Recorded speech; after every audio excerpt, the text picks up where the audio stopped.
You ask Tiger to solve. This deals with linear equations with one unknown. The final result is n equals 24/25. Let's solve it step by step. Simplify the expression. Expand the parentheses. Simplify the arithmetic. Multiply the coefficients. Group like terms.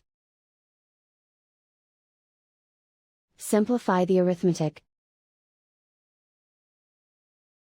Group all constants on the right side of the equation. Subtract 24 from both sides.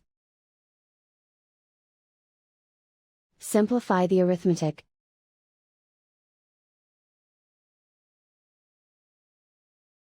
Isolate the n. Divide both sides by -25. Cancel out the negatives.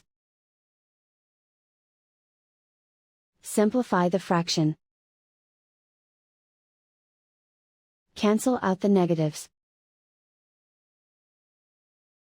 And so the final result is n equals 24/25.